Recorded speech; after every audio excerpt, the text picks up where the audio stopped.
اعوذ باللہ من الشیطان الرجیم بسم اللہ الرحمن الرحیم وَإِذْ قُلْنَا لِلْمَلَائِكَةِ اسْجُدُوا لِآدَمَ فَسَجَدُوا إِلَّا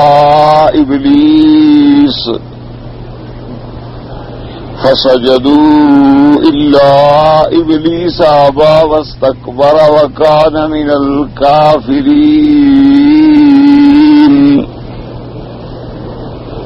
اللہ تبارک و تعالی نے ان آیات مبارکہ میں ارشاد فرمایا وَإِذْ قُلْنَا لِلْمَلَائِكَةِ اسْجُدُوا لِآدَمَ، جب اللہ نے فرماتی ہیں کہ ہم نے حکم فرمایا اور کہا ملائکہ سے کہ تم سجدہ کرو آدم علیہ السلام کو، فَسَجَدُوا إِلَّا إِبْلِيسَ، تمام ملائکہ نے سجدہ کیا حکم خداوندی کے مطابق آدم علیہ السلام کو، مگر ابلیس نے ابا انکار کیا، واستکبر اور استکبار کیا، تکبر کیا، بڑائی کی، وکان من الکافرین، اور ابلیس جو ہے وہ اللہ کے علم میں تھا ہی کافر لوگوں میں سے، انکار کرنے والوں میں سے، اللہ تبارک و تعالیٰ کے حکم سے اعراض کرنے والوں میں سے، اللہ کی ذات کے ساتھ کفر کرنے والوں میں سے۔ تو اب ان آیات مبارکہ میں ذکر ہے قصہ سجود ملائکہ۔ ایسے الحمدللہ پچھلی آیات میں آپ نے پڑھا کہ اللہ تبارک و تعالی نے ملائکہ کو علم عطا نہ فرمایا، آدم علیہ السلام کو اللہ نے اسماء، جتنی دنیا میں چیزیں پیدا ہوں گی استعمال ہوں گی، ان کے نام بمائے خواص، بمائے صفات، بمائے افعال و آثار سکھلا دیے، اور پھر ملائکہ سے امتحان لیا گیا تو ملائکہ ان چیزوں کے نام نہ بتلا سکے اور آدم علیہ السلام نے ان چیزوں کے نام بتلا دی۔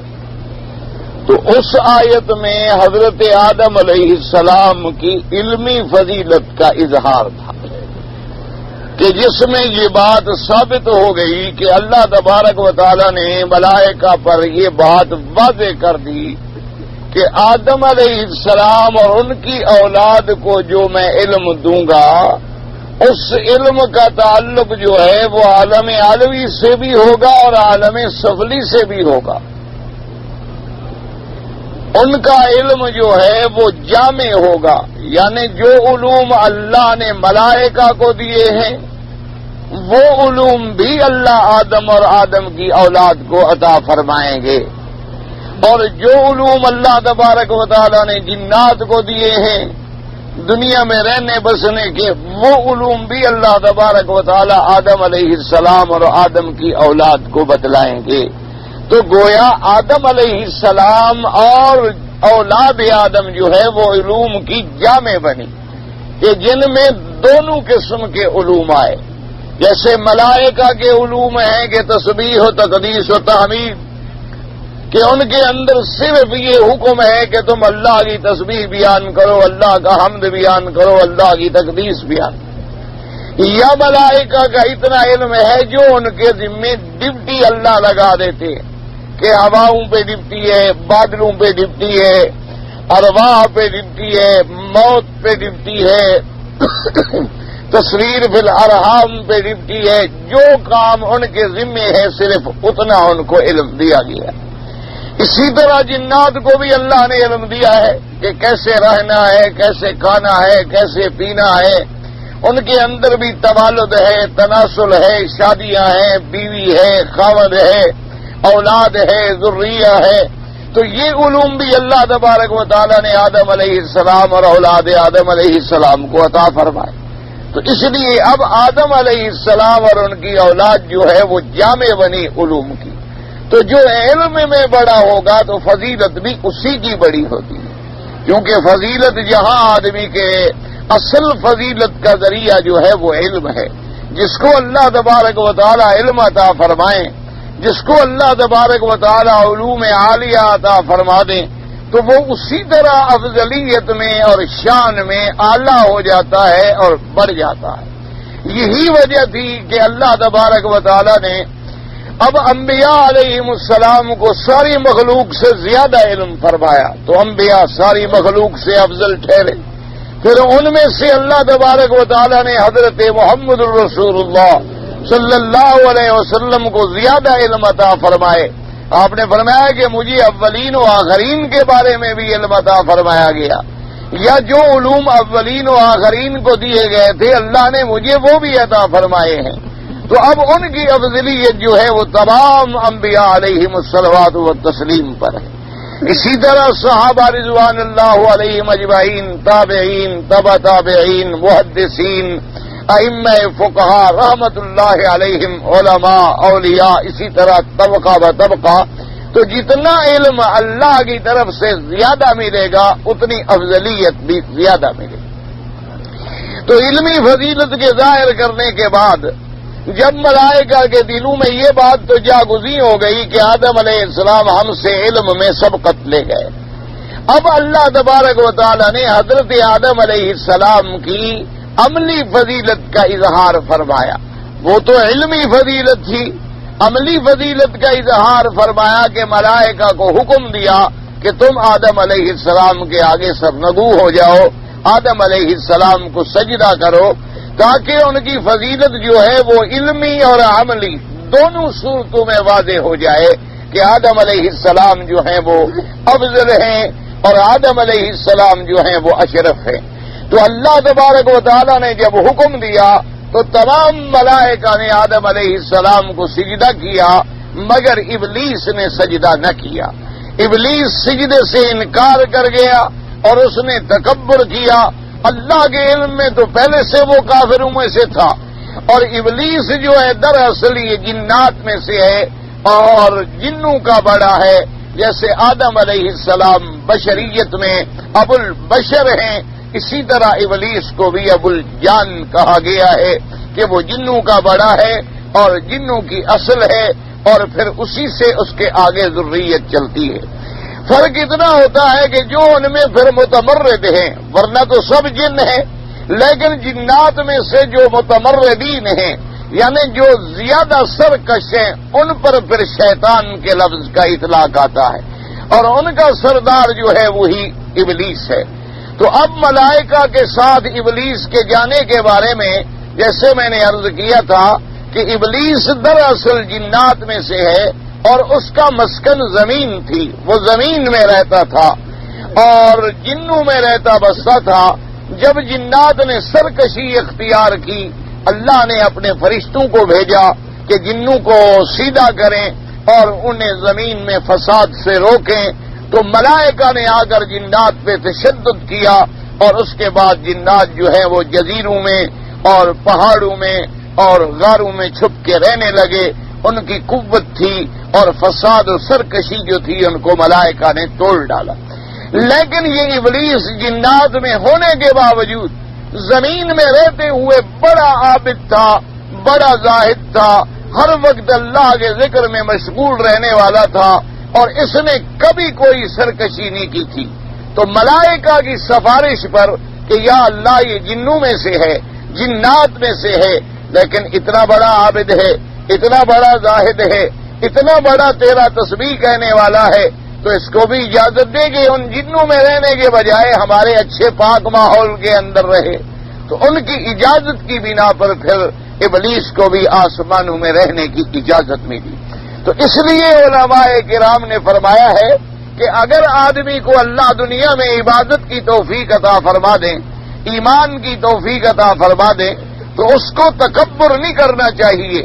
اصل تو یہ دعا کرے کہ اللہ میرا خاتمہ اسی خیر پہ فرما دے، کیونکہ جب تک خاتمہ نہ ہو جائے انسان کا کوئی پتہ نہیں ہے، کیونکہ یہ بھی ہو سکتا ہے کہ ساری زندگی عبادت میں گزر جائے اور آخری عمر میں آ کے انسان بھٹک جائے۔ جیسے کہ حدیث مبارک میں یہ بات واضح موجود ہے، میرے آقا سرکار مدینہ صلی اللہ علیہ وسلم نے فرمایا، آپ نے فرمایا کہ ایک ابن آدم ایسے عمل کرتا ہے یعمل عمل اہل الجنہ کہ جنت والوں کے عمل کرتا ہے اور گویا کہ جنت ایک ہاتھ کے فاصلے پہ رہ جاتی ہے، یعنی بالکل جنت کے قریب پہنچ جاتا ہے، لیکن پھر وہ کافروں والے عمل کرتا ہے اور جہنم میں چلا جاتا ہے۔ اور اسی طرح آقا نے فرمایا کہ ایک آدمی کان عمل اہل النار، کہ وہ ساری زندگی دوزخ والوں کے عمل کرتا رہا، جہنمیوں کے اعمال کرتا رہا، کافروں کے اعمال کرتا رہا اور جہنم بالکل قریب آ گئی، لیکن اللہ تبارک و تعالیٰ کی رحمت غالب آئی، اللہ نے اس کا رخ جو ہے وہ ہدایت کی طرف موڑ دیا، تو نتیجہ یہ نکلا کہ اس نے پلٹا کھایا، کفر و شرک سے توبہ کی، توحید و ایمان و اعمال صالحہ پہ آیا اور جنت میں داخل ہو گیا۔ لہذا اس لیے کسی آدمی کو یہ نہیں سوچنا چاہیے کہ میں تو جی بڑا نمازی ہوں اور بڑا عابد ہوں اور بڑا زاہد ہوں، اور فلاں آدمی جو ہے وہ بڑا فاسق ہے اور فاجر ہے اور شرابی ہے اور خنا ہے، یعنی دل میں گناہ کو تو برا سمجھنا چاہیے، لیکن کسی گناہگار پہ بلا وجہ تان کر کے اپنے اندر تکبر نہیں پیدا کرنا چاہیے، کیونکہ کوئی پتہ نہیں اللہ اس کا انجام خیر کر دیں اور اس کا انجام برا کر دیں۔ اسی لیے حضور پاک صلی اللہ علیہ وسلم نے فرمایا کہ آخری زمانے میں میری امت پر ایک وقت ایسا آئے گا، ایک ایسا دور فتن آئے گا، آپ نے فرمایا یصبح بی مومنا ویمسی کافرا، کہ صبح کو ایک آدمی باقاعدہ ایمان والا ہوگا لیکن شام کو کافر ہو جائے گا، اور فرمایا شام کو ایمان والا ہوگا اور صبح کو کافر ہو جائے گا۔ اس لیے اس دور کے اندر تو خصوصی طور پہ یہ چاہیے کہ بجائے آدمی کسی دوسرے پر تان کرنے کے، کسی دوسرے کو حقیر و ذلیل سمجھنے کے، کسی دوسرے کے بارے میں غلط نظریات رکھنے پہ اپنی تواضع اختیار کرے۔ اسی لیے ہمیں روزانہ کا حکم ہے کہ ہم ہر نماز میں مانگتے ہیں اہدنا الصراط المستقیم، تو اس کا مطلب کیا ہوتا ہے کہ یا اللہ جو صراط مستقیم آپ نے ہمیں دکھلائی ہے اس پر ہمیں ایسی ہدایت عطا فرما، توفیق والی، وصول الی الجنہ والی، یعنی اس پہ ثابت قدم فرما اور اسی پر ہمارا ایمان پر خاتمہ فرما دے۔ تو اب ابلیس اتنے بڑے عابد ہونے کے بعد، ملائکہ میں رہنے کے بعد بھی، لیکن چونکہ اس کے اندر ایک کفر تھا، اس کے اندر استکبار تھا، اس نے اللہ تبارک و تعالیٰ کے حکم کی تعمیل نہ کی۔ اور دوسری بات یہ بھی سمجھ لیں کہ براہ راست جو خطاب ہے وہ اللہ نے ملائکہ کو کیا ہے، کہ ملائکہ کو حکم دیا گیا کہ آدم کو سجدہ کرو۔ ابلیس جو ہے وہ جنوں میں سے ہے، لیکن علماء نے فرمایا کہ جو اس وقت سب سے اشرف مخلوقات تھی وہ ملائکہ تھے، ورنہ یہ حکم جو ہے جب اشرف کو ہو جائے، اعلیٰ کو ہو جائے، جو ادنا ہے وہ تو اس کے خود بخود تابع ہوتے ہیں۔ اس لیے کبھی کسی سردار کو اگر ایک حکم دیا جائے تو اس کی قوم جو ہے وہ اس کے خود بخود تابع ہو جاتی ہے۔ تو جب اللہ نے ملائکہ جیسی اشرف مخلوق کو سجدے کا حکم دیا تو شیطان بھی اس حکم کے اندر تابع تھا۔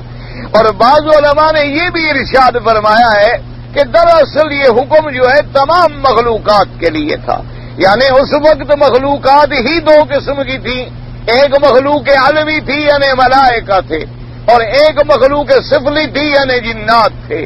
تو یہ حکم سب کے لیے تھا، لیکن ذکر اللہ نے صرف ملائکہ کا فرمایا، کیونکہ دوسری جگہ قرآن مقدس میں یہ بات بڑی واضح ہے کہ اللہ پاک نے ارشاد فرمایا کہ ما منعک ان تسجد لما امرتک، اللہ نے فرمایا کہ اے ابلیس لعین، تمہیں کس چیز نے منع کیا کہ تم آدم کا سجدہ نہیں کیا جبکہ میں نے تجھے حکم دیا تھا؟ تو جب اس آیت میں یہ بات واضح موجود ہے کہ اللہ تبارک و تعالیٰ نے اسے بھی حکم دیا تھا۔ اور اسی طرح بات یاد رکھیں کہ علماء نے فرمایا کہ ابلیس کے کافر ہونے کی وجہ کیا تھی؟ ایک تو عملی طور پہ انکار ہے، تو بعض علماء یہاں ایک اشکال پیش کرتے ہیں کہ کسی عمل کا ترک کر دینا علیحدہ بات ہے اور انکار کرنا جو ہے عمل کا وہ علیحدہ بات ہے، کیونکہ جیسے بہت سارے مسائل ایسے ہوتے ہیں کہ آدمی ان کا انکار نہیں کرتا لیکن ان کو عملی طور پہ سر انجام نہیں دیتا ہے، تو اس کے بارے میں بعض علماء کو اشکال ہوا کہ بھی جب اس نے ایک عملی طور پہ ایک حکم کی تعمیل نہیں کی ہے، لیکن علماء نے فرمایا کہ یہاں صرف عملی انکار نہیں ہے، یہاں اس نے اعراض کیا، اور یہاں اس نے اللہ کے حکم سے معارضہ کیا کہ یا اللہ تو نے جو مجھے حکم دیا ہے کہ میں آدم کو سجدہ کروں، میں تو آدم سے زیادہ بہتر ہوں، آدم سے زیادہ افضل ہوں، تو اللہ تبارک و تعالیٰ کے حکم سے اگر کوئی معارضہ کرے، یعنی اللہ کے حکم سے اعراض کرے، اور اللہ کے حکم کو ایک ہے اس پر عمل نہ کرنا، ایک ہے کہ معارضہ بھی کرنا، کہ اس پر اعتراض بھی کرنا کہ آپ نے جو یہ حکم دیا ہے نعوذ باللہ وہ غلط ہے، کیونکہ میں زیادہ افضل ہوں آدم سے، تو آپ نے مجھے کیوں حکم دیا کہ میں آدم کو سجدہ کروں؟ تو اس لیے علماء نے فرمایا تو اب اس کے کفر میں کسی قسم کا کوئی شبہ نہیں باقی رہ سکتا۔ اور اسی طرح ایک چیز ہے استکبار، یعنی تکبر کرنا، بڑائی کرنا، اپنے آپ کو دوسروں سے بڑا سمجھنا، یہ اتنی بڑی بیماری ہے، کیونکہ یاد رکھیں کہ تکبر کرنا صرف شان جو ہے وہ میرے اللہ کی ہے، کبریائی اللہ کو زیبا ہے۔ تکبر تو وہ کرے جس سے کوئی بڑا نہیں ہو سکتا، تکبر تو وہ کرے جو کبھی کسی کا محتاج نہ ہو سکے۔ وہ کیا تکبر کرے؟ اگر بادشاہ تکبر کرے گا وہ بھی اپنی فوجوں کا محتاج ہے، اپنے وزیروں کا محتاج ہے، اپنے رعایا کا محتاج ہے، کھانے پینے کا محتاج ہے، بیماریوں میں علاج کا محتاج ہے، کمزوریوں میں طاقت کا محتاج ہے، پیاس کے وقت میں پانی کا محتاج ہے، تو تکبر کس بات کا؟ اس لیے علماء نے فرمایا کہ کبریائی جو ہے، جیسے کہ حدیث صریح میں آتا ہے کہ پروردگار عالم نے فرمایا الکبریاء اور ردائی والعظمت ازاری، اللہ نے فرمایا کہ کبریائی اور عظمت بڑائی جو ہے یہ میرے لیے لازم و ملزوم ہے، اگر کوئی تکبر کرے گا تو میں اس کی گردن توڑ ڈالوں گا۔ تو اس لیے تکبر کرنا جو ہے یہ بہت بڑا جرم ہے، اور خاص طور پہ مخلوق عاجز جو ہے اس کو کبھی تکبر میں نہیں پڑنا چاہیے۔ اور دوسری وجہ جو ہے ابلیس کے سجدہ نہ کرنے کی، علماء کرام نے لکھا وہ حسد ہے۔ حسد کا معنی کیا ہوتا ہے کہ آدمی کسی انسان کے پاس ایک اعلیٰ قسم کا بنگلہ دیکھتا ہے، اعلیٰ گاڑی دیکھتا ہے، اولاد دیکھتا ہے، تو دل میں حسد پیدا ہوتا ہے کہ اس کو نہ ملے اور مجھے ملے، یعنی اس سے یہ دولت چھن جائے، اس سے یہ جمال چھن جائے، اس سے یہ کمال چھن جائے، اور اس کے بجائے مجھے ملے، یہ حسد ہوتا ہے۔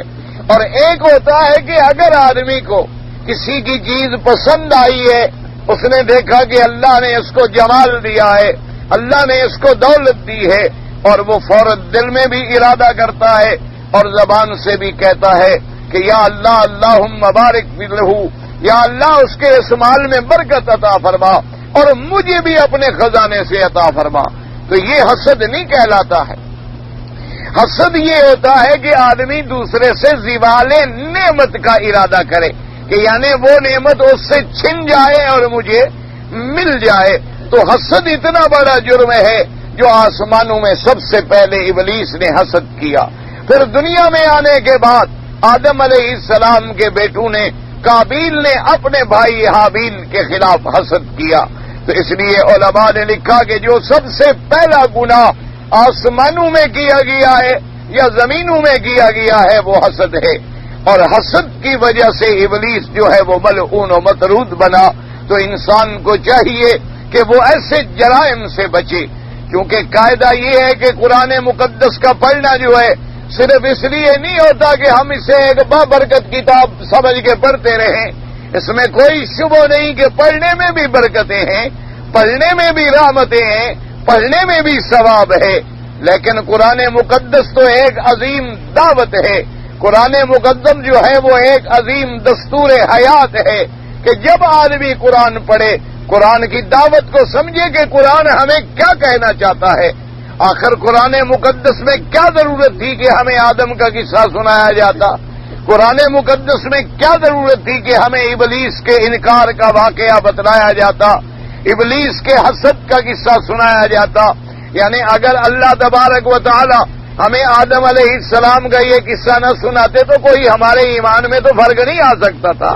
یعنی کتنے اللہ کے نبی گزرے ہیں جن کا اللہ نے قرآن میں نام بھی نہیں لیا، 1,24,000 پیغمبر گزرے ہیں، اور سارے قرآن میں آپ دیکھیں صرف 25 انبیاء کا ذکر آیا ہے، یعنی 1,24,000 پیغمبروں میں سے صرف 25 انبیاء اور رسل کا ذکر کیا گیا، باقی انبیاء کا ذکر جو ہے وہ اجمال کے طور پہ کر دیا گیا۔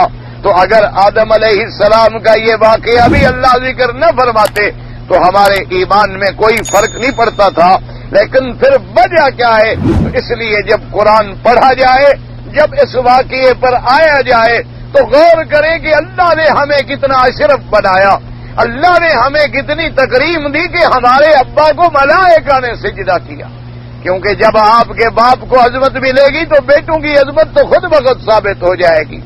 اب آپ نے دیکھا نہیں ہے دنیا کے اندر بھی کوئی پوچھتا ہے تو آدمی بڑے فخر سے کہتا ہے جی میں تو فلاں آدمی کا بیٹا ہوں، میرا باپ تو بہت بڑا عالم تھا، محدث تھا، میرا باپ تو بہت بڑا تاجر تھا، اور میرا باپ تو بہت بڑا صنعت کار اور سرمایہ دار تھا، اور میرے باپ کا جی تاریخ میں ذکر ہے، آدمی فخر کرتا ہے۔ تو اللہ نے بتلایا کہ آدم علیہ السلام کو ہم نے کتنا شرف بخشا ہے، تم کتنے بڑے شرف والے باپ کے بیٹے ہو اور کیا کر رہے ہو دنیا میں؟ کہیں ایسا کام تو نہیں کر رہے ہو کہ جو تمہیں اپنے باپ کے نسب سے کاٹ ڈالے، اپنے باپ کی اولاد ہونے سے کاٹ ڈالے، اپنے باپ کی میراث سے کاٹ ڈالے، اور کہیں ایسا تو نہیں ہے کہ جو اعلیٰ باپ کے تم ذلیل بیٹے بن جاؤ؟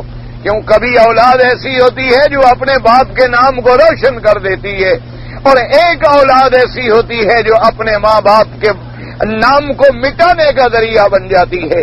تو اس لیے اللہ تبارک و تعالیٰ نے آدم علیہ السلام کے واقعات ہمارے سامنے رکھے، اور ساتھ یہ بھی بتلایا کہ دیکھو اتنی بڑی عبادت کے بعد ابلیس جو ہے وہ ابلیس کیوں بنا، وہ ملعون کیوں بنا، اس پہ قیامت تک کے لیے لعنت کیوں آئی کہ اس نے اللہ کے حکم کا انکار کر دیا۔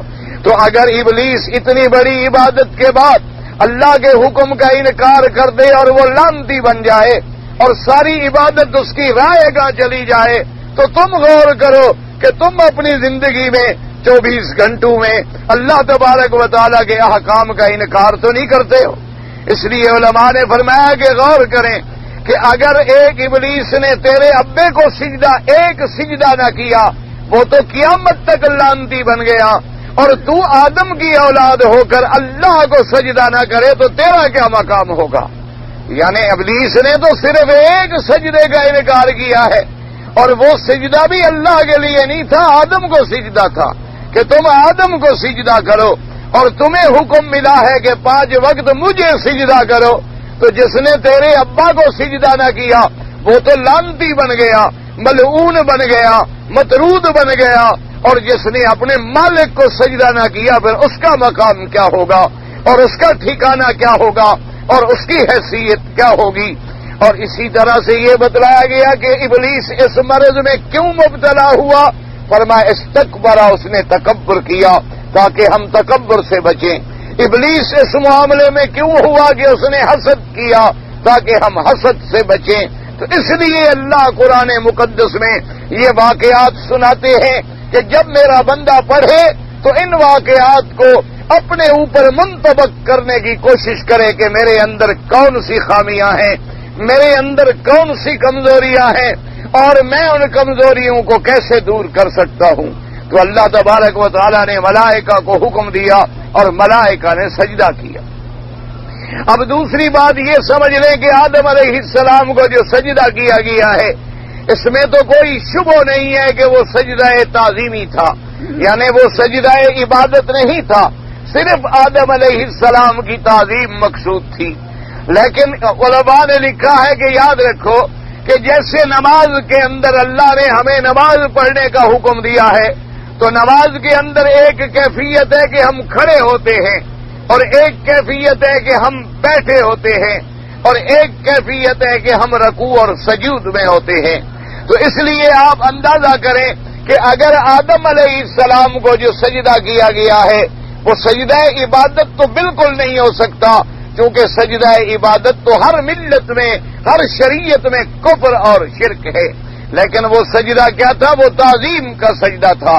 اب جیسے کہ حضرت یوسف علیہ السلام کو اس کے والدین نے سجدہ کیا، تو اب کوئی آدمی اس سجدے سے دلیل نکالے کہ بھئی اگر آدم کو سجدہ جائز ہے تو پھر آدم کی اولاد میں اللہ کے انبیاء، اللہ کے اولیاء، ان کو بھی سجدہ جائز ہے، اور پھر اگر زندہ کو سجدہ جائز ہے تو ان کے قبروں پر بھی سجدہ جائز ہے۔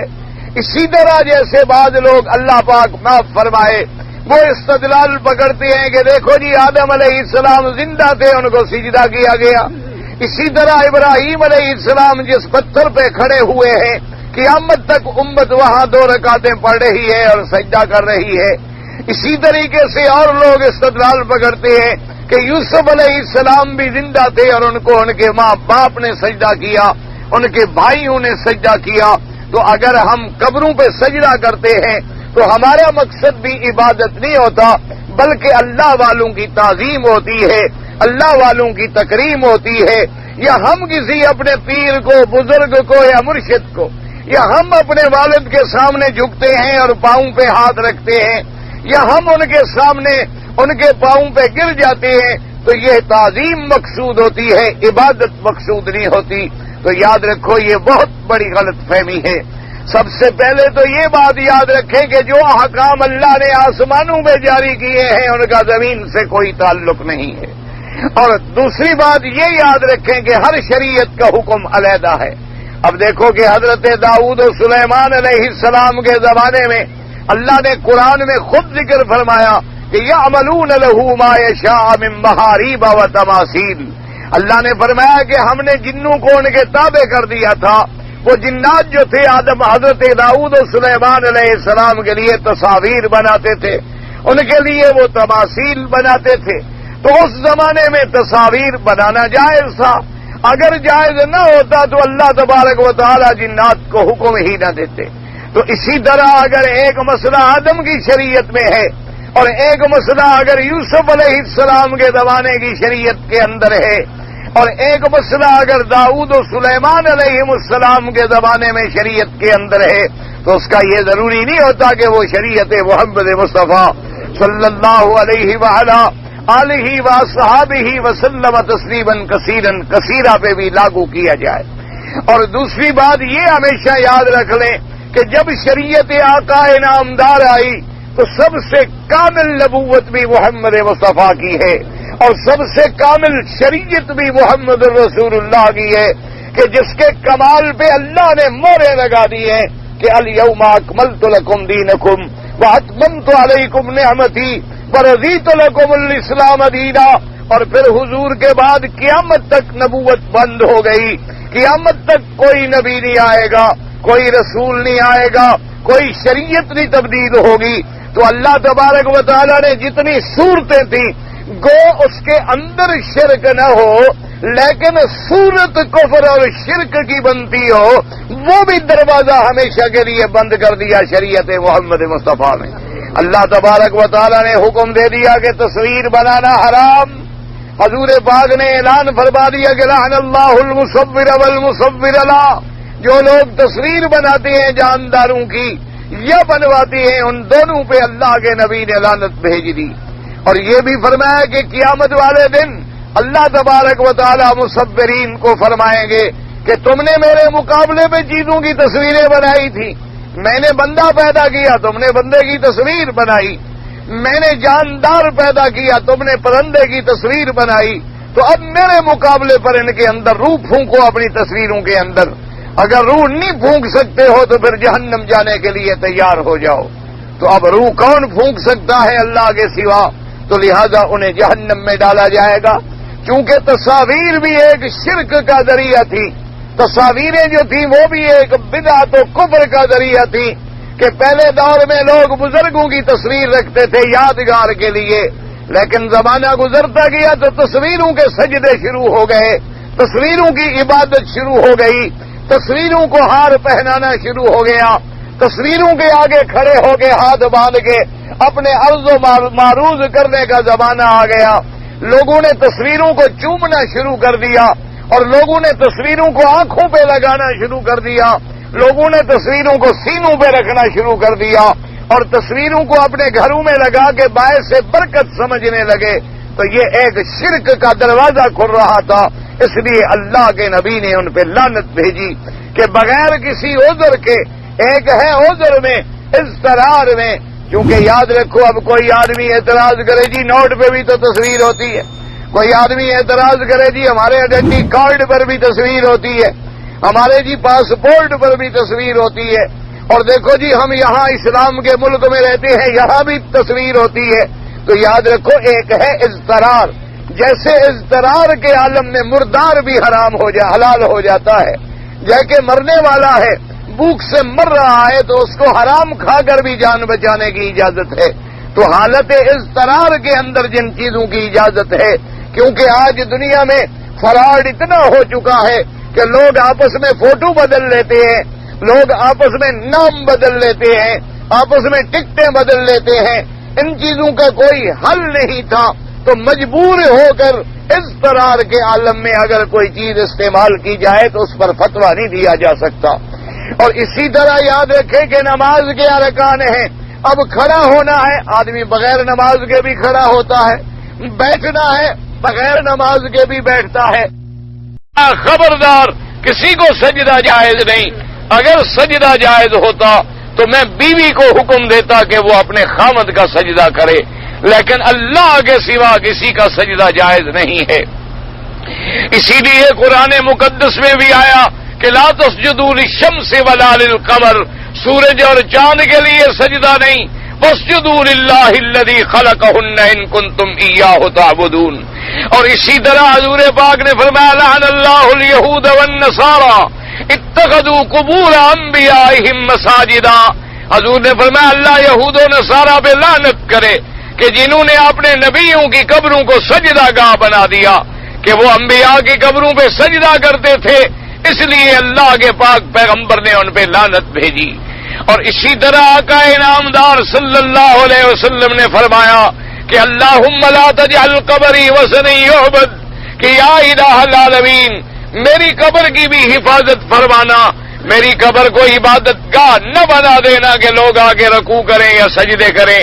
اللہ تبارک و تعالیٰ کے پیغمبر نے جب اپنی پاک مبارک قبر سے سجدے کو منع کر دیا تو اور کسی پیر کی یا کسی بزرگ کی قبر پر سجدے کرنے کا سوال ہی پیدا نہیں ہوتا ہے. اس لیے ایسی باتوں سے استدلال کرنا جو ہے وہ بالکل غلط ہے. حضور نے فرمایا کہ کوئی شخص جس کو اللہ نے غلام دیا ہے اس کو یہ نہ کہے کہ یا عبدی، حالانکہ عبد کا معنی کیا ہے؟ غلام. عبد کا معنی غلام ہے، لیکن حضور نے فرمایا کہ اپنے عبد کو، اپنے غلام کو یوں نہ کہا کرو یا عبدی، یہ کہا کرو لڑکے، یہ کہا کرو یا فتح، یہ کہا کرو کہ میرے بیٹے، یا یہ کہا کرو کہ میرے بھائی، یا نام لے کے پکارا کرو، لیکن اس کو عبدی کہہ کے نہ پکارا کرو. اور غلاموں کو بھی حکم دیا کہ اپنے مالک کو، اپنے آقا کو رب نہ کہا کرو، حالانکہ آقا رب کا معنی ہوتا ہے تربیت کرنے والا، یعنی گھر میں جو عورت کام کرتی ہے اس کا نام کیا ہوتا ہے؟ ربۃ المنزل، کہ گھر کا کام کرنے والی. لیکن اللہ کے نبی نے ادھر حکم دیا سرداروں کو کہ ان کو عبد نہ پکارو، اور نوکروں کو حکم دیا کہ ان کو تم رب نہ پکارو، تاکہ کسی کو شرک کا شبہ نہ پڑ سکے. فرمایا اگر پکارو تو سید کہو کہ میرا سردار ہے، یہ نہ کہو کہ یا ربی. حالانکہ رب کا لفظ کہہ دینا کوئی منع نہیں تھا، جیسے کہ قرآن مقدس کے اندر بھی موجود ہے کہ حضرت یوسف علیہ السلام نے جب ان دو قیدیوں کو ان کے خواب کی تعبیر بتلائی تو آپ نے فرمایا اذکرنی عند ربک، کہ تم میرا واقعہ جو ہے اپنے سردار، اپنے بادشاہ، اپنے وزیر کے سامنے ذکر کرنا کہ یوسف علیہ السلام ناحق جیل میں پڑے ہوئے ہیں. تو رب کا اطلاق ہو سکتا ہے جیسے رب العقار، رب الدار. لیکن اللہ کے نبی نے کیوں منع فرمایا کہ کہیں سننے والے کو شبہ نہ پڑے کہ یہ بھی رب ہے، کہیں سننے والے کو یہ شبہ نہ پڑے کہ عبد تو اللہ کا ہوتا ہے، اس کا عبد کیسے بن گیا؟ تو اللہ کے نبی نے وہ راستے بھی بند کر دیے جن راستوں سے شرک کی بو آ سکتی تھی. تو اسلام اتنا جامع مذہب ہے، اتنا کامل مذہب ہے. اب آپ اندازہ کریں کہ حضور نے فرمایا کہ سورج نکل رہا ہے تو نماز نہ پڑھو، سورج عین استوا پر آ جائے تو نماز نہ پڑھو، اور سورج ڈوب رہا ہے تو نماز نہ پڑھو. حالانکہ ہم نماز تو اللہ کی پڑھتے ہیں، ہم نعوذ باللہ کوئی سورج کے پجاری نہیں ہیں. لیکن وجہ کیا تھی کہ ان 3 اوقات میں سورج کے پجاری جو ہیں وہ سورج کی عبادت کرتے ہیں، تو کہیں مسلمانوں کو عبادت کرتا ہوا دیکھ کر کوئی کافر جو ہے وہ یہ نہ سمجھے کہ یار شاید یہ بھی سورج کے پجاری ہیں، یہ بھی تو اسی ٹائم میں کھڑے ہوئے عبادت کر رہے ہیں، کیونکہ سورج کی عبادت کرنے والے بھی تو زمین پہ کھڑے ہو کے عبادت کرتے ہیں، کوئی لٹک تو نہیں جاتے سورج کے ساتھ، تو اس لیے ایک تشابہ پیدا ہوتا تھا۔ تو جہاں کوئی تھوڑا سا غیر اللہ کی عبادت کا شبہ پیدا ہوا وہاں اسلام نے راستہ بند کر دیا۔ اسی لیے اب آپ دیکھیں کہ جانور ذبح کرتے ہیں، آپ جب جانور ذبح کرتے ہیں تو پڑھتے ہیں بسم اللہ اللہ اکبر، اور کافر جب ذبح کرتا ہے تو وہ بسم اللہ اللہ اکبر نہیں پڑھتا، وہ زیادہ سے زیادہ اپنے کسی جھوٹے بھگوان کا نام لے گا، کوئی لات کا نام لے گا، کوئی دیوی دیوتا کا نام لے گا۔ تو اللہ نے قرآن میں فیصلہ فرما دیا فَكُلُوا مِمَّا ذُكِرَ اسْمُ اللَّهِ عَلَيْهِ، اس جانور کو کھاؤ جس پر ذبح کے وقت میں اللہ کا نام لیا گیا ہے۔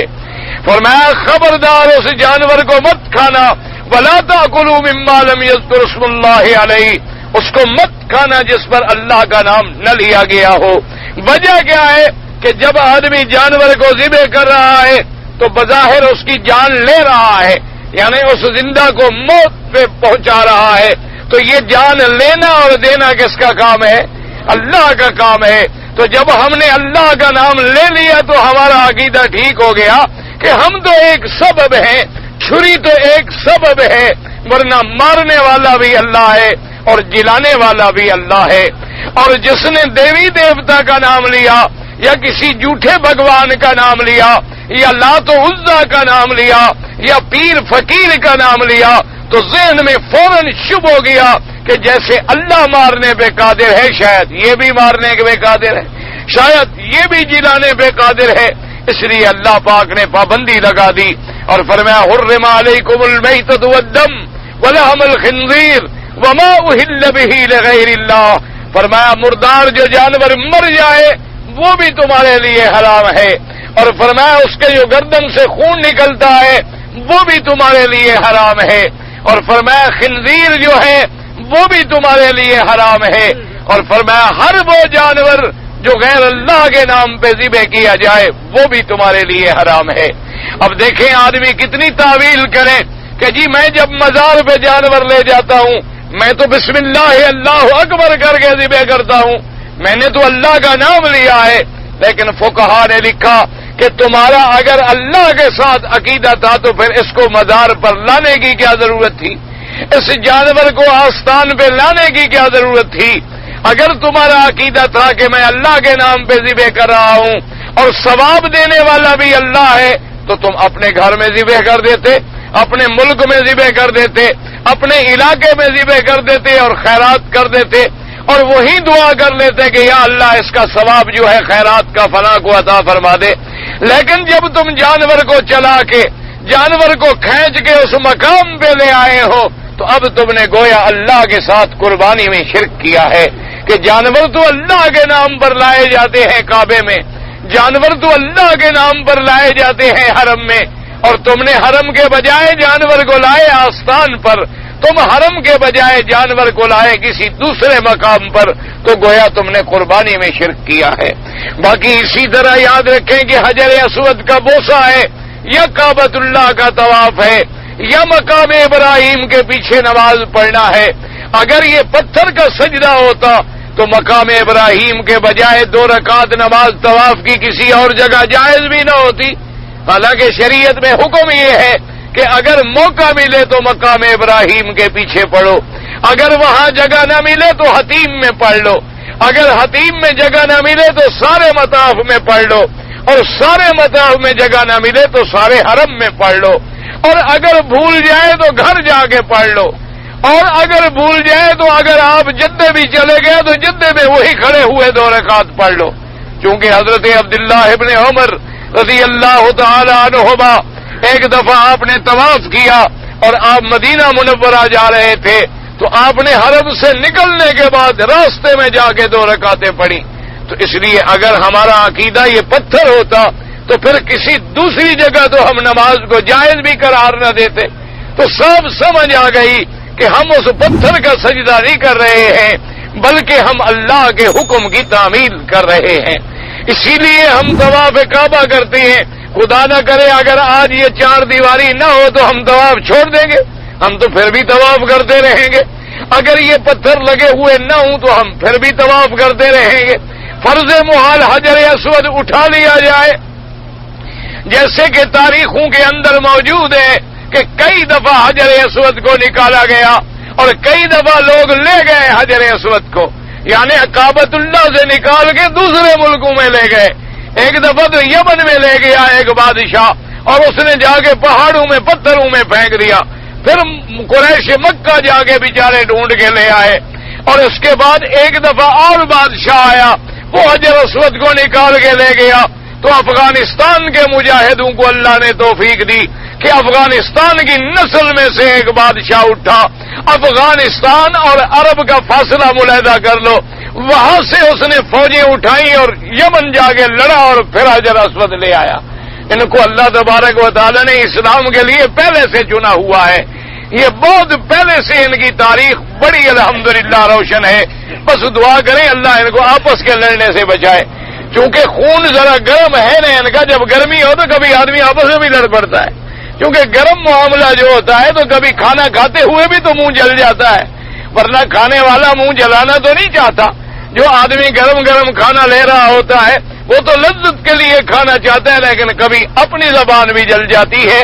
الحمدللہ ان کے اندر اسلام کے لیے جذبہ ہے، ان کے خون میں اسلام کے لیے حدت و گرمی ہے، لیکن کبھی گرمی بڑھ جائے تو پھر آپس میں بھی تپش آ جاتی ہے. اللہ تبارک و تعالی ان کے آپس کے جھگڑوں کو ختم فرما دیں. تو لہذا یاد رکھیں کہ مسلمان نہ تو کسی پتھر کو سجدہ کرتا ہے اور نہ ہی کسی کے پاؤں کو سجدہ کرتا ہے، بلکہ وہ اللہ کے حکم کو سجدہ کرتا ہے. یہی وجہ ہے کہ آپ دیکھیں اہل سنت والجماعت میرے پاک نبی کی اس حدیث پہ عمل کرتی ہیں کہ جعلت لی الارض مسجدا وطہورا. اللہ کے نبی نے فرمایا کہ میرے اللہ نے میرے لیے تمام کائنات کی جو زمین ہے سب پاک ہے اور سب کو پاک بنا دیا اور سجدے کی جگہ بنا دیا.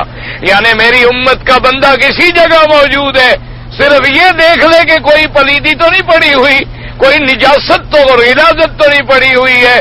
اگر نہیں ہے تو زمین پہ تیمم بھی کر سکتا ہے اور سجدہ بھی کر سکتا ہے.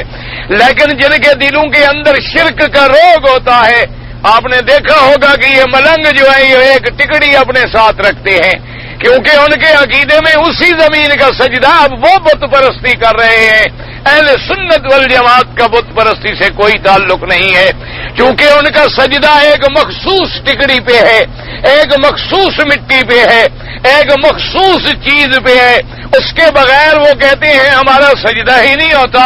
تو جب ان کا سجدہ کسی خاص چیز کے لیے آیا، ایک تو مخالفت آئی اس حدیث کی کہ جعلت لی الارض مسجدا وطہورا، اور دوسری مخالفت آئی عمل محمد عربی کی صلی اللہ علیہ وسلم کے. حضور نے کبھی ٹکڑی ساتھ نہیں لی، حضور پاک جنت سے بھی کوئی ٹکڑی ساتھ نہیں لے آئے، حالانکہ معراج کی رات آپ کو سیر کرائی گئی جنت کی. اگر آپ چاہتے تو جنت سے کوئی پتھر کا ٹکڑا لے آتے اپنی نماز پڑھنے کے لیے، لیکن حضور پاک نے جب مکے میں ہے تو مکے میں پڑھی، مدینے میں ہے تو مدینے میں پڑھی. نہ کبھی ٹکڑیاں رکھی اور نہ کبھی ٹکڑے رکھے اور نہ کبھی سامنے کوئی تصویریں رکھی. اسی طرح آپ دیکھیں جناب والا کہ جب آپ جنازہ پڑھتے ہیں، حالانکہ جنازہ بھی نماز ہے، جنازہ بھی دعا ہے، لیکن جنازے میں رکوع بھی نہیں ہے اور سجود بھی نہیں ہے. وجہ کیا ہے کہ میت سامنے رکھی ہوتی ہے. اگر اس نماز میں رکوع اور سجود ہوتا تو کوئی جاہل آدمی یہ عقیدہ نہ بنا لیتا کہ اس بندے کو سجدہ ہو رہا ہے، اس بندے کو رکوع ہو رہا ہے. اللہ نے فرمایا کھڑے کھڑے بس تم درود بھی پڑھ لو، دعا بھی مانگ لو، سلام پھیر لو اور چلے جاؤ، تاکہ امت قیامت تک کسی شرک کے راستے پہ نہ چل پڑے. تو جتنے شرک کے راستے تھے وہ شریعت اسلام نے بند کر دیے ہیں. تو اس لیے ایسے باتوں سے استدلال کرنا جو ہے وہ جہالت ہے. اب تیسری بات یہ آئی کہ شیطان نے تکبر کیا کیا، تو قرآن نے اس کو دوسرے مقام پہ ذکر کیا کہ قال انا خیر منہ خلقتنی من نار وخلقتہ من طین. اس نے کہا کہ پروردگار عالم آپ نے آدم علیہ السلام کو پیدا کیا ہے مٹی سے اور مجھے آپ نے پیدا کیا ہے آگ سے، اور آگ جو ہے وہ مٹی سے افضل ہے۔ کیا وجہ ہے؟ اس نے کہا کہ آگ کا کام ہے روشن کرنا، آگ کا کام ہے اوپر کو اٹھنا، اور مٹی کا کام ہے نیچے پڑا رہنا، اور مٹی کا کام ہے اندھیرا کرنا۔ تو روشنی جو ہے وہ لازمی بات ہے کہ اندھیرے سے زیادہ افضل ہے۔ مٹی تو کسی کی آنکھ میں ڈالنے تو اس کی روشنی ختم ہو گئی، مٹی اگر آگ کسی روشن چیز کے سامنے دیوار کھڑی کر دے تو روشنی ختم ہو گئی۔ اور اسی طرح آگ کا کام جو ہے زندگی ہے، اور مٹی میں برودت ہے۔ آپ دیکھیں نا جی، آدمی دیکھتے ہیں جی بدن ابھی گرم ہے، معلوم ہوتا ہے مرا نہیں ہے، لیکن کہتے ہیں جی پاؤں تو ٹھنڈے ہو گئے، اب بدن ٹھنڈا پڑ رہا ہے، معلوم ہوتا ہے جی بس یہ جا رہا ہے۔ تو اس نے کہا کہ یہ حرارت جو ہے یہ علامت حیات ہے، اور برودت جو ہے یہ علامت موت ہے، تو میں زیادہ افضل ہوں، یہ کہاں سے زیادہ افضل ہو گیا؟ اور اسی طرح پر دیکھیں کہ آگ سے تو ساری چیزیں چل رہی ہیں، جہاز دیکھیں تو آگ سے چلیں گے، مشینری دیکھیں تو آگ سے چلے گی، ہر چیز جو ہے وہ آگ سے چلے گی۔ تو اس وجہ سے بھی میں زیادہ افضل ہوں، تکبر میں آ گیا۔ لیکن وہ یہ بات نہیں سمجھتا تھا کہ کسی چیز کے ظاہری فضیلتیں علیحدہ ہوتی ہیں، اور اس کے اندر جو حقیقی فضیلتیں ہیں وہ اللہ جانتے ہیں، کوئی اور نہیں جانتا ہے۔ ویسے اگر عقلی طور پر بھی دیکھا جائے تو یہ اس کی جہالت تھی۔ اس کی وجہ یہ ہے کہ آپ اندازہ کریں، آگ کو آپ زمین پر جلا سکتے ہیں، لیکن وہ مٹی اگر آگ کے اوپر ڈال دیں تو آگ بجھ جائے گی۔ اسی طریقے سے آپ دیکھیں کہ مٹی جو ہے اس کا ذریعہ جو ہے وہ تو اصل ہے، اگر زمین ہی نہ ہو تو کہاں جلائیں گے آپ؟ کہاں جائیں گے آپ؟ کیا کرنے کے لیے آپ کو آگ جلانے کی ضرورت ہی نہیں پڑے گی، کیونکہ جب زمین ہی نہیں ہوگی بسنے والے لوگ ہی نہیں ہوں گے۔ اور اسی طرح یہ عقلی طور پر بھی دیکھا جائے تو جو چیز تواضع کرتی ہے اسی کو اللہ سر بلندی عطا فرماتے ہیں، اور جو چیز تکبر کرتی ہے اسی کو اللہ تبارک و تعالی سر نگوں کر دیتے ہیں۔ اور اس لیے بھی کسی طرح سے بھی تو سب سے پہلی بات تو یہ تھی کہ آدمی اپنے عقلی دلائل میں پڑھنے کے بجائے اللہ کے حکم کی تعمیل کرتا، کہ جب اللہ نے حکم دیا ہے، اللہ تبارک و تعالی نے فرما دیا ہے کہ وَإِذْ قُلْنَا لِلْمَلَائِكَةِ اسْجُدُوا لِآدَمَ فَسَجَدُوا إِلَّا إِبْلِيسَ أَبَى وَاسْتَكْبَرَ وَكَانَ مِنَ الْكَافِرِينَ۔ اور اس سے یہ بھی واضح ہو گیا، اللہ نے بتلا دیا کہ یہ آج اس نے تو کفر ظاہر کیا ہے، ورنہ میرے علم میں تو یہ پہلے سے کافر تھا، میرے علم کے اندر تو مجھے تو پتا تھا کہ یہ کافر ہے، جب یہ میری عبادت کر رہا تھا اس وقت بھی مجھے پتا تھا، اس کے دل کے اندر جو چھپا ہوا ہے مجھے اس وقت بھی علم تھا، لیکن اس نے آج اپنے کفر کو تم پر ظاہر کر دیا ہے۔ تو ان واقعات کو جب آپ پڑھیں یا سارے قرآن مقدس کو جب پڑھیں تو غور کریں کہ قرآن ہمیں کیا کہتا ہے، قرآن کے اندر ڈوب جائیں، قرآن میں تدبر کریں، قرآن میں تفکر کریں اور قرآن کی دعوت کو سمجھیں۔ قرآن اس لیے نہیں آیا کہ تعویذ لکھا جائے، قرآن اس لیے نہیں آیا کہ قسمیں اٹھائی جائیں، قرآن اس لیے نہیں آیا کہ صرف سینوں سے لگا کے تاکوں میں سجا دیا جائے۔ قرآن ہمیں دعوت دینے کے لیے آیا ہے، قرآن ہمیں ظلمات سے نکالنے کے لیے آیا ہے، قرآن ہمیں ہدایت و صراط مستقیم پہ چلانے کے لیے آیا ہے۔ تو قرآن کے ایک ایک حرف میں، ایک ایک واقعے میں، ایک ایک قصے میں عبر ہیں، اس کے اندر حکم ہیں، اس کے اندر اسرار ہیں، اس کے اندر مواعظ ہیں، اس کے اندر بصائر ہیں۔ اسی لیے دیکھیں کہ بار بار قرآن دعوت دیتا ہے کہ افلا یتدبرون القرآن ام علی قلوب اقفالها۔ اللہ نے فرمایا کہ یہ ظالم لوگ قرآن میں تدبر نہیں کرتے، کیا ان کے دلوں پہ تالے لگے ہوئے ہیں؟ فرمایا میں نے جو اتنا قرآن بھیجا ہے روشن، میں نے جو کتاب مبین بھیجی ہے، میں نے جو ایسی روشن کتاب بھیجی ہے اور قیامت تک جو محفوظ ہے، تو کیا تم اس میں تدبر نہیں کرتے ہو؟ کیا اس میں تم تفکر نہیں کرتے ہو؟ قرآن کو ایسے پڑھتے ہو جیسے طوطا اپنی زبان سے کہتا رہتا ہے اور بانے کو نہیں جانتا۔ تو لہذا ان واقعات کو جب آپ پڑھیں تو ان واقعات میں غور کریں اور آدم کی اشرفیت، آدم کا شرف، مقام بشریت اور اپنی عزت کو سمجھیں، اور یہ کوشش کریں کہ ہم صحیح معنوں میں اولاد آدم بنیں گے تو باپ کے وارث بھی بنیں گے، اور اگر ہم نافرمان بنے تو نتیجہ کیا نکلے گا کہ جیسے دنیا میں آدمی اولاد کو آگ کر دیتا ہے، محروم کر دیتا ہے، کہیں ایسا نہ ہو کہ ہم بھی آدم کی میراث سے محروم ہو جائیں۔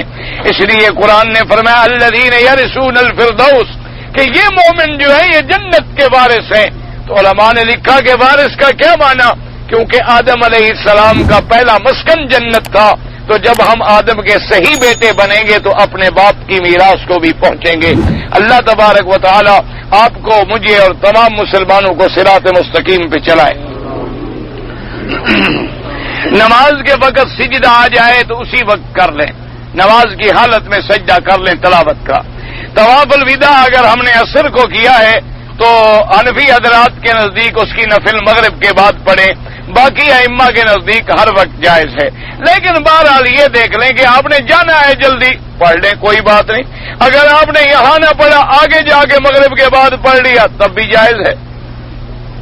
اگر روزہ بیماری کی وجہ سے توڑ دیا جائے، یعنی ایک آدمی روزے کے عالم میں شدید بیمار ہو گیا، ڈاکٹروں نے کہا کہ روزہ توڑ دو، تو اس کو صرف روزہ قضا کرنا پڑتا ہے، کفارہ نہیں دینا پڑتا، صرف ایک روزہ قضا کرے گا۔ کفارہ تب ہوتا ہے جب روزے کی حالت میں اپنی بیوی سے مل کر توڑے۔ ہمارے ملک میں آخری چہار شنبہ یعنی بدھ منایا جاتا ہے، یہ سب بدعات ہیں، اسلام سے اس کا کوئی تعلق نہیں۔ کوئی بدھ نہیں منایا اسلام نے، کوئی خمیس نہیں منایا۔ اور اس دن حضور پاک بیماری کی وجہ سے صحت ہوئی تھی تو آپ نے سیر فرمائی، چہل قدمی فرمائی، اس دن خیراتیں کرتے ہیں، دیگیں مناتے ہیں۔ تو 12 ربیع الاول کو تو حضور فوت ہوئے، پھر دیگیں کیوں مناتے ہیں؟ یعنی حضور کو صحت ملی تو اس دن تو دیگیں پکانی شروع کر دی، لیکن جس دن حضور فوت ہوئے 12 ربیع الاول کو، اگر پیدائش 12 ربیع الاول ہے تو وفات بھی تو 12 ربیع الاول ہے۔ تو اب جب آپ دیگیں پکا رہے ہیں، مجھے کیا پتا آپ خوشی میں پکا رہے ہیں، غم میں پکا رہے ہیں، کس کس کو آپ اعلان کریں گے؟ یہ سب رسومات ہیں، ان کا اسلام سے کوئی تعلق نہیں۔ کہتا ہے کہ میں نے سنا ہے کہ جب آدمی کھانا کھائے تو یہ شہادت کی انگلی جو ہے ساتھ لگی رہے، یہ کوئی مسئلہ نہیں، بس دائیں ہاتھ سے کھانا چاہیے۔ ایک مولوی صاحب نے تقریر میں کہا تھا کہ ایک جماعت صحابہ کا کشتی توڑ کے جزیرے میں پہنچا، وہاں دجال کو دیکھا جکڑا ہوا ملا تھا۔ یہ اشتباہ دجال ہے، اصل دجال جو ہے وہ قیامت کے قریب ظاہر ہوگا۔ شبہ ہوتا رہا، حضور کے زمانے میں بھی ایسے آدمی تھے جن پر دجال ہونے کا شبہ ہوا۔ احناف کے نزدیک جو ہے آمین آہستہ کہنا افضل ہے۔ کیا ان کے پاس کوئی حدیث ہے آہستہ کہنے کی؟ قرآن جو موجود ہے، آمین ہی پہلے تو یہ فیصلہ کریں نا کہ آمین دعا ہے یا نہیں۔ اگر دعا ہے تو ادعوا ربکم تضرعا وخفیہ، جب قرآن موجود ہو تو حدیث کا نمبر تو بعد میں آئے گا، جب قرآن میں ہمیں مسئلہ نہ ملے پھر ہم حدیث مبارک میں مسئلہ ڈھونڈیں گے۔ تو جب قرآن میں موجود ہو تو بات ختم ہو گئی۔ باقی جو آج زور سے 1400 سال ہو گئے ہم اسی پہ لڑ رہے ہیں کہ زور سے کہو یا ایسا کہو۔ اور خدا کے بندے ابو سنیہ اور ارسک میں جو دشمن گولہ باری کر رہا ہے، اس نے پوچھا ہے کہ یہ زور والے ہیں یا ایسا والے ہیں؟ نہ ایمان سے کہو۔ جب رشیا نے افغانستان پہ چڑھائی کی اور مسلمانوں کی مساجد کو بمبار کیا، ڈائنامیٹ کیا، مسمار کیا، اس نے پوچھا کہ آمین زور سے کہتے ہو ایسا کہتے ہو؟ بھائی دشمن کے نزدیک الحمدللہ ہم سب کلمہ پڑھنے والے ہیں مسلمان، اور یہ سارے فروعی مسائل ہیں جو زور سے کہتے ہیں الحمدللہ، جو ایسا کہتے ہیں الحمدللہ۔ بدبخت تو وہ ہے جو نہ زور سے کہتا ہے نہ ایسا کہتا ہے، جو اندر ہی نہیں آتا نماز پڑھنے کے لیے بھی۔ یہ زور والے بھی اور ایسا والے اس پر زور لگائیں کہ وہ اندر تو آ جائے، وہ نماز تو پڑھے، جو ایسا پڑھ رہے اس کو بھی پڑھنے دو، جو زور سے پڑھ رہے اس کو بھی پڑھنے دو، کوئی فرق نہیں پڑتا، دونوں باتیں ٹھیک ہیں۔ کوئی ایسا مسئلہ ہے کہ اس پہ آدمی بحث کرے اور اپنا وقت بھی ضائع کرے اور دوسرے کا وقت بھی ضائع کرے؟ بعد العصر حتی تغرب الشمس، غروب کے بعد کا وقت یا اذان کے بعد کا وقت؟ بھائی اذان کے بعد تو غروب ہو گیا نا، تو پھر تو نماز غروب کے بعد تو منع ہے نہیں۔ وہ تو ایک علیحدہ مسئلہ ہے کہ 2 رکعتیں ہر اذان اور تکبیر کے درمیان پڑھی جائیں۔ تو ایک روایت میں آتا ہے کہ مغرب کا وقت بہت تھوڑا ہے، اس وقت نہ پڑھی جائے۔ اس حدیث کو حناف نے لے لیا، اس حدیث کو باقی ائمہ نے لے لیا، جو پڑھتے ہیں الحمدللہ۔ یہ کوئی ایسے مسئلے نہیں، یہ وہ مولوی تمہیں لڑائیں گے جن کو اللہ نے عقل سے محروم کیا ہے، ان کا کام ہے کہ امت کو لڑائیں۔ ورنہ ہمیں حکم ہے کہ واعتصموا بحبل اللہ جمیعا، امت کو جوڑیں، امت کو لڑائیں نہیں، امت کو ملائیں۔ آج جمعہ کا خطبہ ہوا ہے، اس کا اردو میں ترجمہ سنائیں، کل آپ اخبار لے لیں، اس میں انشاءاللہ اردو کا ترجمہ عربی میں آ جائے گا، کسی کو بٹھا دیں جو عربی جانتا ہو، ترجمہ سن لیں۔ میاں بیوی نے مثلا رات کو یعنی لیٹے، صبح عورت نے غسل نہیں جب کیا تو سر کا صرف مسح کر لیا، غسل نہیں ہوگا جب تک کہ پانی پوری طرح نہ ڈالا جائے۔ یاد رکھو، چونکہ تحت کل شعرۃ جنابہ، حضور نے فرمایا ہر وال کے نیچے جنابت ہوتی ہے، تو پانی کا جڑوں میں پہنچانا، ہر جگہ پر پہنچانا جو ہے وہ ضروری ہے۔ ماں بلائے تو بیٹھے ہوئے بولو، ساس بلائے تو کھڑے ہو جاؤ، ہاں یہ بھی ٹھیک، یہ نیا مسئلہ ہے کوئی۔ ہاں جی، ساس کے لیے کھڑا نہیں ہوگا تو بیوی نکل جائے گی نا، ماں کا تو ہے کوئی نہیں نا، ماں کا تو یہ بدبخت ہے۔ ساس کے تو دو ہو گئے نا، ایک یہ ہوا اور ایک اور بیگم صاحب بیٹھی ہے، ہوم منسٹر بیٹھا ہوا ہے، تو دو آرڈر جب ہوں گے تو کھڑا ہو جائے گا نا، یہ تو ایک آرڈر ہوا ماں بیچاری کا۔ عجیب مسئلے ہے، عجیب بات ہے۔ وہ خدا کے بندے، ساس تو تمہیں 10 مل جائے گی، ماں مل سکتی ہے؟ اور تو طلاق دے دیں اور شادی کر لے، ساس اور نہیں بن جائے گی؟ ساس تو دن میں آدمی ایک دن میں 10 بدلنا چاہے تو بدل لے گا، طلاق دیتا گیا، نکاح کرتا گیا، ساس بنتی گئی۔ تو ماں تو نہیں بن سکتی، ماں تو ایک ہے جس نے پیٹ میں اٹھایا تھا۔ تو اسلام کے روح سے حکومت کر سکتی ہے؟ نہیں کر سکتی۔ اسلام کے اندر عورت کا اس قسم کا کوئی رول نہیں ہے۔ اگر ایسی بات ہوتی تو میرے پاک نبی کے بعد جھگڑے ہی نہ ہوتے، سب سے پہلے بی بی فاطمہ بیٹھ جاتی، بات ہی ختم ہو گئی۔ حضور کی جب لڑکی موجود تھی، حضور صلی اللہ علیہ وسلم کی بیٹی سے تو کوئی افضل نہیں ہو سکتا نا، بات ہی ختم ہو گئی۔ حضرت ابو بکر پھر بی بی عائشہ کو بٹھا دیتے، حضرت عمر کو کیا ضرورت تھی؟ بی بی عائشہ کوئی کم علم والی تھی، ان کی بیٹی بھی موجود تھی۔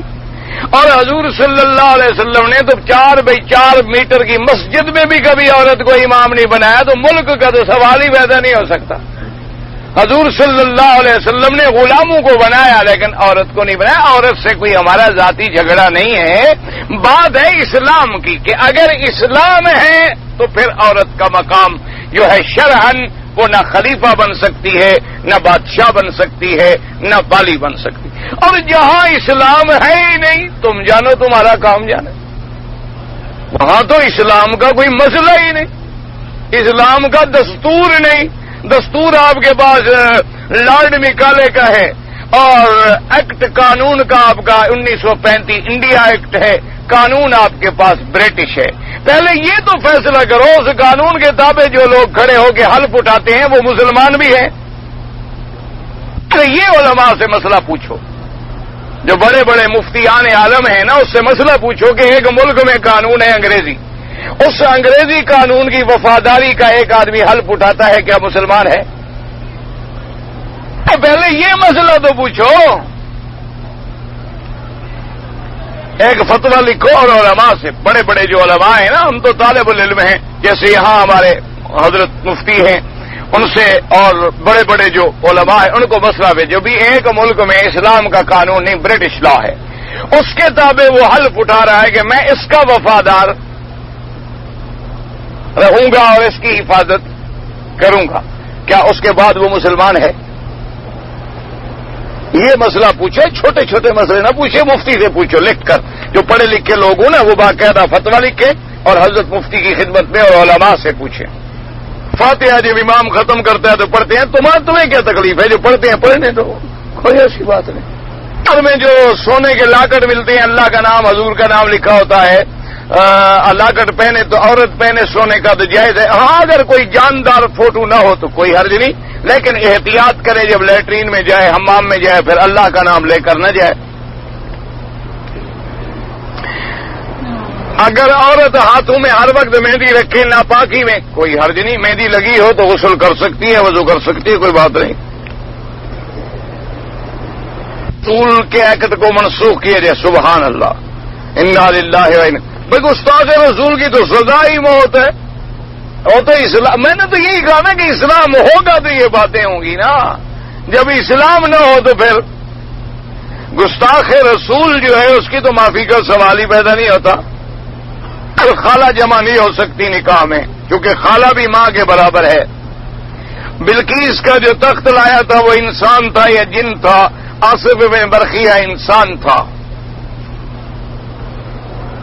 اگر آدمی طواف کی حالت میں قرآن پڑھ رہا تھا اور آیت سجدہ آ گئی، اگر اس وقت بھی ہٹ کے سجدہ کر لے پھر طواف شروع کر دے یا بعد میں کر لے کوئی بات نہیں. ایک خواب دیکھا کہ میں مسجد الحرام میں امامت کر رہا ہوں تو اللہ علم دیں گے، انشاءاللہ عزت دیں گے. میں ایک آدمی غلط ہاتھ پر گاڑی چلا رہا تھا، اس کا میری گاڑی کے ساتھ ایکسیڈنٹ ہو گیا، میرا بازو ٹوٹ گیا، اس کی غلطی 100% آپ دیت لے سکتے ہیں، کوئی منع نہیں. کیا تو جس نے نہیں کیا سیدھا ان سے پوچھیں، مجھ سے کیوں پوچھتے ہیں؟ اور کیا حمل بند کرانا ناجائز ہے؟ عورت کے لیے حالت حیض میں روزہ معاف ہے لیکن بعد میں قضا کرے گی. قربانی کرنے کے لیے حج میں جا رہا تھا کہ ایک گاڑی لگی، مجھے چوٹ لگی اور میرا خون نکل آیا، کوئی حرج نہیں، کوئی آپ پر جرمانہ نہیں، خون بھی آپ کا نکلا، جرمانہ بھی آپ پر. عورت سے شادی کیا ہے اور ویسے مجھے وہ کوئی شادی کے مسئلے میں کوئی پریشانی نہ کرو، نہ طلاق کا سوچو، یہ بری بات ہے. طلاق دینا بڑا برا کام ہے. ابغض الحلال عند اللہ الطلاق. آج تم اگر عورت کے بلا وجہ کسی اپنے وہم میں مبتلا ہو رہے ہو، دوسری کرو تو اس کے لیے تمہیں پھر اور وہم ہو جائے، تیسری کرو تو اور وہم ہو جائے. اس لیے اسلام نے کہا ہے کہ اگر کوئی ایسی بات آئے تو اس بات کو لاہور پڑھ کے ختم کریں ذہن میں وہم کو. جب کوئی پختہ چیز نہیں، یقین نہیں، تم نے اپنے آنکھوں سے نہیں دیکھا تو بلا وجہ ایسے کام کا اپنے گھر کو برباد نہ کرو، طلاق نہ دو. مارے اللہ پاک سب کو شفا عطا فرمائے. سے میں عمرے کی نیت سے چلا، میں نے احرام مسجد عائشہ سے باندھا تو آپ کا عمرہ ٹھیک نہیں ہوا، کیونکہ جب ریاض سے آپ آ رہے تھے تو عمرہ آپ کو میقات سے کرنا چاہیے تھا. بہرحال عمرہ آپ نے